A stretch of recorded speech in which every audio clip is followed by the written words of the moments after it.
Nous sommes réunis ce matin sous l'égide du gouverneur dans le cadre d'une initiative co-portée par le Haut Commissariat aux droits de l'homme, l'UNICEF, le ministère de la Famille, de l'Action sociale et des solidarités, ici représenté par la coordinatrice de la CAP et de l'inspectrice Madame Diaye, qui représente Madame la ministre, pour un atelier de formation, de renforcement des capacités en général des collectivités territoriales, des maires, dans un processus de budgétisation, de planification budgétisation sensible aux enfants.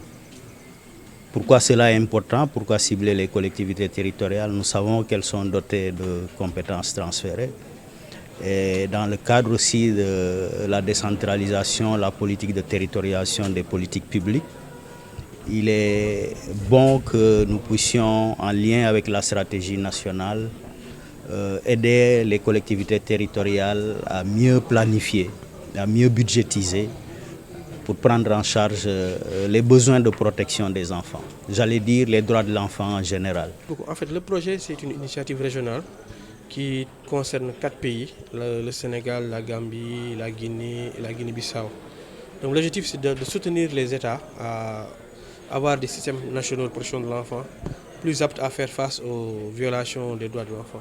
Donc nous travaillons avec les différents gouvernements au niveau des différents pays.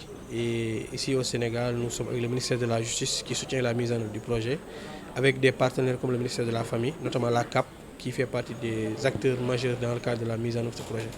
Donc cette activité que nous faisons à Kolda contribue au renforcement du dispositif de protection de l'enfant, notamment dans le cadre du financement. Parce qu'aujourd'hui, l'un des défis majeurs que nous connaissons dans le système, ce n'est pas la mise en place des institutions, mais c'est l'autonomisation avec un financement public. Juste pour rappeler, le Sénégal a ratifié beaucoup de conventions, notamment la CEDEAO et la Charte africaine des droits de l'enfant.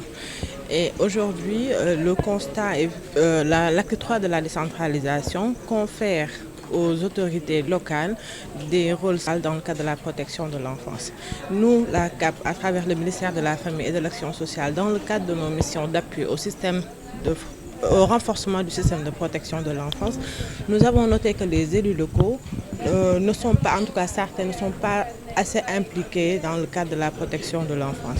Et ce constat a fait au fait que nous avons fait beaucoup de régions dans le cadre de nos missions d'appui aux structures qui accueillent les enfants en situation de vulnérabilité. Nous n'avons pas noté une implication directe des collectivités